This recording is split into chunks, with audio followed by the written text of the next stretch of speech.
फिर लौट आया रे तेरा बेन स्टोक्स। कौन सा वाला? हाँ, अफगानिस्तान के कप्तान ने यही पूछा था हमसे कि कौन सा वाला बेन स्टोक्स अफगानिस्तान का फेवरेट है। जवाब सब जानते थे, लेकिन आज जिसकी हम बात कर रहे हैं ये वो बेन स्टोक्स नहीं है। वो वाला आपको बेन स्टोक्स चाहिए तो आप यूट्यूब पर जाइए, हमारा पॉडकास्ट देखिए शहीदी के साथ। ये वाला बेन स्टोक्स जो है ये इंग्लैंड का कप्तान है। इंग्लैंड के टेस्ट टीम में कैप्टन बेन स्टोक्स ने एक बार फिर रिटायरमेंट वापस लेने का ऐलान किया। हालांकि जब ये रिटायरमेंट के वापसी का ऐलान किया तो मेरे मन में ये पहला सवाल ही था, भाई बार बार जब लौट के आना तो जाते क्यों? तमीज से कह दो यार कि I am not available for selection, कुछ खास सीरीज खेलेंगे बाकी बाहर बैठेंगे। लेकिन ठीक है, अब बेन स्टोक्स ने जब इसका इजहार किया है तो इस पर चर्चा तो बनती है। बेन स्टोक्स इंग्लैंड की टेस्ट टीम में कैप्टन है और एक बार फिर से व्हाइट बॉल क्रिकेट से रिटायरमेंट वापसी का ऐलान किया है। बेन स्टोक्स ने यह कहा कि व्हाइट बॉल क्रिकेट में वो वापसी को तैयार है।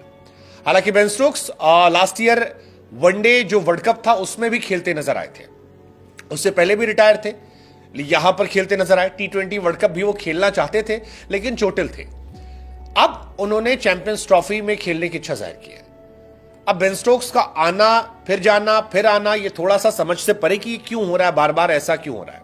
और इन्हीं बातों को लेकर मुझे रोहित शर्मा की बात भी याद आती है कि यार इंडिया में ये वाली नहीं कहानी चलती कि जब मन करे रिटायर हो गए, जब मन करे लौट आए, फिर रिटायर हो गए, फिर लौट आए। या तो भाई तमीज से खेल लो या तमीज से रिटायर हो जाओ। लेकिन बेन स्टोक्स के रिटायरमेंट के वापसी के पीछे ब्रेंडन मैकलम है। ब्रेंडन मैकलम जिनके साथ मिलकर टेस्ट में बेन स्टोक्स ने बेसबॉल क्रिकेट की शुरुआत की, तबाही मचा दी, काफी चर्चा चली बेसबॉल फॉर्मेट की, बेसबॉल स्टाइल की। वही बेन स्टोक्स अब यहां पर वापसी के लिए तैयार है। दरअसल ब्रेंडन मैकलम फिलहाल इंग्लैंड के सभी फॉर्मेट के हेड कोच बना दिए गए और दुनिया जानती है कि ब्रेंडन मैकलम और बेन स्टोक्स के रिश्ते अच्छे हैं। ऐसे में बेन स्टोक्स चाहते हैं कि उन्हें बाकी फॉर्मेट में भी कंसीडर किया जाए और जो चैंपियंस ट्रॉफी खास तौर पर है पाकिस्तान में चल रहा है क्योंकि एक बहुत बड़ा टूर्नामेंट है, वहां पर वो खेलना चाहते हैं। बेन स्टोक्स वो खिलाड़ी है जो 2019 वर्ल्ड कप की विजेता टीम का हिस्सा है। बेन स्टोक्स वो प्लेयर है जो 2022 T20 वर्ल्ड कप की विजेता टीम के लिए फाइनल्स में दमदार प्रदर्शन करने वाले प्लेयर हैं। बेन स्टोक्स वो प्लेयर हैं जिन्होंने एशेस में इंग्लैंड को कई अनमैचेबल मेमोरीज दी है। हालांकि अभी वो फिट नहीं है, लेकिन वो कहते हैं कि अगर ब्रेंडन मैकलम चाहेंगे तो मैं वापसी करना पसंद करूंगा। वो कहते हैं कि अगर मेरे पास मैकलम से फोन आता और पूछा आता है कि क्या आप आकर खेलना चाहते हैं तो मेरा जवाब निश्चित तौर पर हां होगा।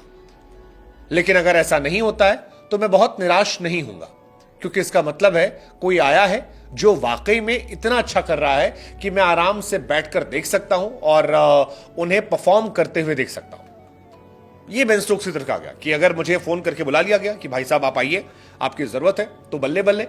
हालांकि बेन स्टोक्स ने इतना कह दिया तो इसका मतलब है कि अब वो वापसी करने वाले हैं, क्योंकि मैकलम के साथ रिश्ते उनके बहुत पावरफुल हैं और दोनों ने साथ मिलकर कई अच्छी मेमोरीज क्रिएट की है। दोनों ने एक दूसरे को मिलकर इंग्लैंड टीम को काफी मजबूत किया है। ऐसे में बेन स्टोक्स का रिप्लेसमेंट इतना आसान तो नहीं है। खासतौर पर किसी भी टीम में अगर एक फास्ट बॉलिंग ऑलराउंडर मिल जाए तो वो बल्ले बल्ले होता है। इंग्लैंड के पास ऑप्शंस हैं, लेकिन चाहे वो हैरी ब्रूक हो जो थोड़ी बहुत गेंदबाजी करते हैं, या आपके प्रॉपर ऑलराउंडर जो है लियाम लिविंगस्टन, ये स्पिन ऑलराउंडर है। फास्ट बॉलिंग ऑलराउंडर मिलना बड़ा मुश्किल होता है। और वैसे भी बेन स्टोक्स की जो लेगेसी है वो बहुत बड़ी है, बहुत बड़ी है। एशेस से लेकर T20 वर्ल्ड कप जिताना, ODI वर्ल्ड कप जिताना। स्टोक्स कहते हैं, तो इसीलिए स्टोक्स कहते हैं कि शायद वो वापसी कर लेंगे, लेकिन अगर नहीं भी खेल पाते तो निराश नहीं होंगे क्योंकि कोई अच्छा खेल रहा है। बेन स्टोक्स के वनडे करियर की बात की जाए तो 114 मैचेस में 94 पारियां खेली हैं और 3,500 रन बनाए, 5 शतक, 24 अर्धशतक है। बेस्ट पारी 182 की थी, 74 विकेट भी निकाले हैं। ओवरऑल ही is a very good allrounder.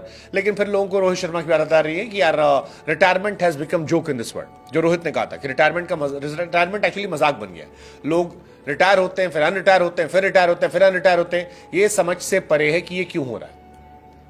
Rohit ने कहा था कि मैं रिटायर होऊंगा तो एक बार में रिटायर होऊंगा, लेकिन बेन स्टोक्स कह रहे भाई मैं रिटायर होऊंगा फिर आऊंगा फिर आऊंगा। रोहित शर्मा ने शायद इसीलिए कहा होगा फक बेन स्टोक्स।